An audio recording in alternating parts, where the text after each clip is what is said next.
Have you ever wondered why the enemy attacks you so strong in certain areas of your life? For example, maybe you struggle with drugs or alcohol. Maybe you struggle with anger or frustration. Maybe you even struggle with being jealous or greedy. If you struggle with any one of these areas in your life, there is a specific purpose for it. I want to talk to you about Samson today and elaborate on this. Samson, in the book of Judges, it says that he was called from birth to begin to deliver the Israelites from the hands of the Philistines. Think about this. His whole purpose was to be a warrior to fight against the Philistines, not just to deliver and have victory for himself, but to bring victory to an entire nation, a group of people. Back to what I was saying, maybe you struggle with lust, very bad pornography.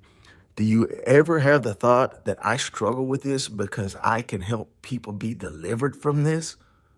I can help people get out of this darkness? Have you ever struggled with drugs or alcohol? If you do, think about this. Put this on your mind, something to think about.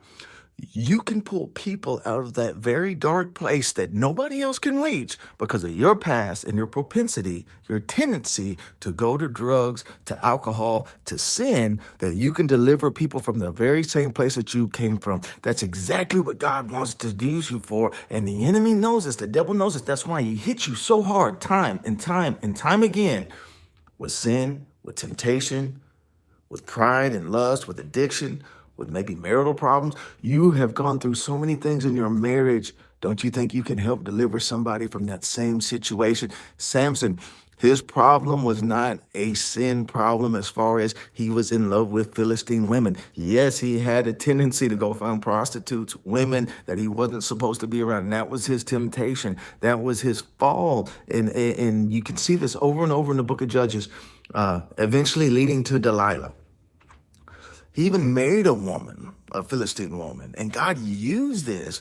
As he went off and he was gone, her dad told her to marry another man, gave his wife away to another man. And when he came back, he was so angry, he was so frustrated and hurt that he said, I will do to the Philistines like they did to me. He tied 100 foxes' tails together, lit them on fire, and ran them through the fields and burned up all the crops, the harvest of his enemy. God used that pain, that hurt, his weakness, his failure, his sin, his struggle to push him closer to the call of God, to begin to deliver this group of people. Maybe you've relapsed. You bump your head. You continue to fall into continual sin and have a track record. God can use that to push you closer to your destiny, your purpose, your calling, to deliver people. Moses, I think about Moses. His very name means to be drawn out. His sister, they put him in the Nile River because Pharaoh was killing the firstborn, these newborn babies, and they set him in this river, this dangerous, hostile environment of crocodiles and wild animals and raging water. She put him in this river to save him because they were coming to kill him. Now, Pharaoh's daughter, she sees him, she pulls him out of the water and takes him into her own house. She names him, it's not a very creative name. She names him Moses. Now, Moses literally means to be drawn from the water, to be pulled from the water. Think about this. The very thing he was drawn out of, the water, was the thing later in life that he pushed people through. He delivered people through the Red Sea. The very thing God's drawing you out of, the very thing God has brought you and delivered you and saved you from, is the very thing he'll use to deliver other people, to set them free. You have that experience. God wants to use you in that area.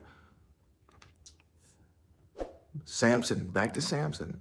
So again, he falls into sensuality, into sexual immorality. He gets with this woman from Gaza.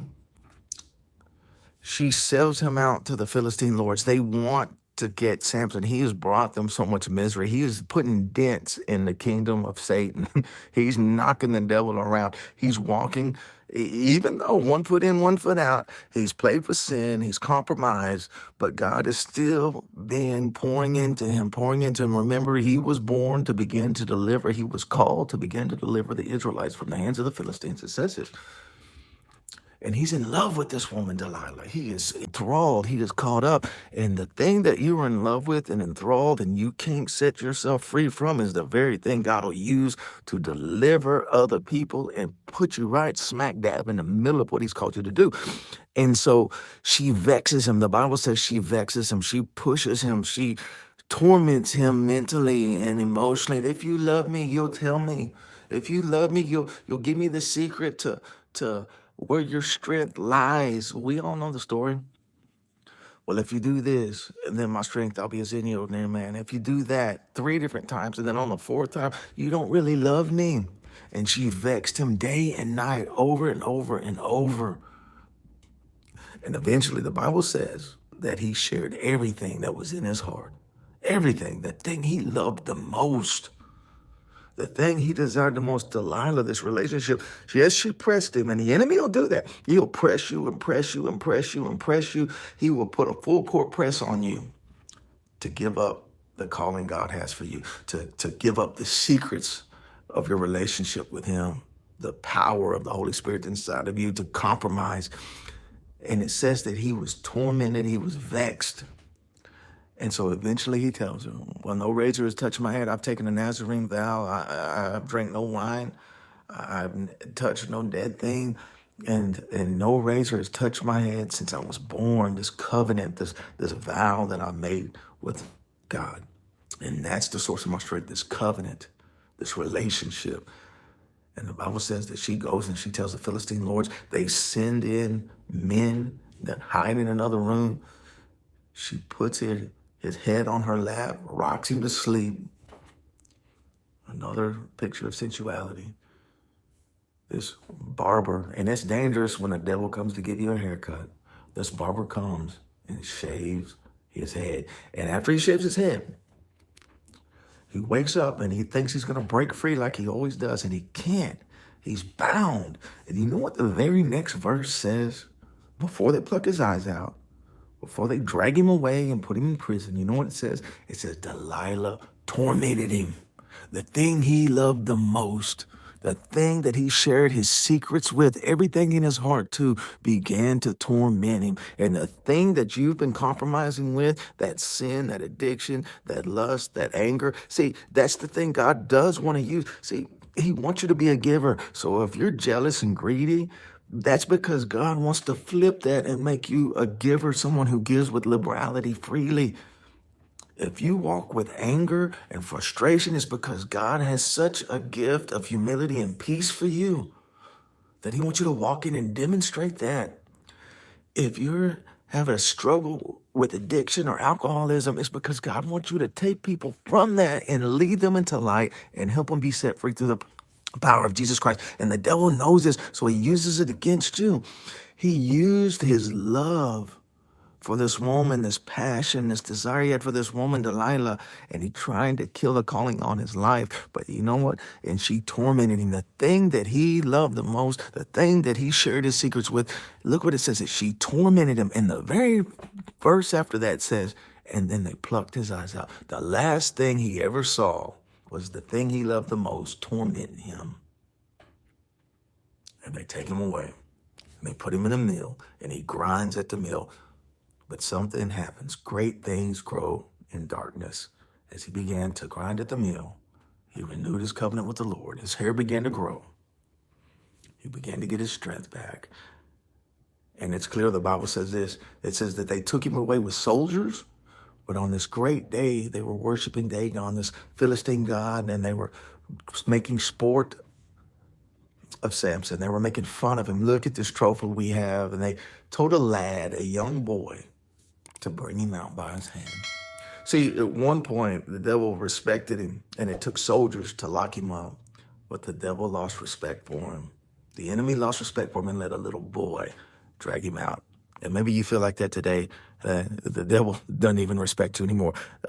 You're no good for the devil, and God can't use you. That's not true. You are no good for the devil, but God can use you. And this little boy brought him out, and he turns to the little boy and says, just let me set my hands on the pillars that are holding up this entire stadium, this Coliseum that we're in. And he turned to God and said, use me one more time, God. Let me avenge my eyes. That pain that the enemy brought, let me use that to walk in the calling that you originally called me in. And the Bible says that he killed more Philistines that day than he did his entire life. He fulfilled his calling, but God allowed the things that he used to hurt him, that Samson allowed to hurt him, to push him deeper into the call of God. And I want to encourage you today. God has a plan for you. He's called you. If you're jealous, it's because he wants you to be graceful. If you're greedy, it's because he wants you to be a giver. If you get nervous in front of people, it's because he wants you to be a great dynamic speaker. If you're strung out on drugs or alcohol, it's because God has a plan for you and he wants to use your life to help set drug and alcoholics free. He's got a plan for you, just like Samson, to begin to deliver a group of people from the hands of the enemy. Man, I hope this message blessed you today. If it did, like, share, and subscribe. Check out the next video. God bless you.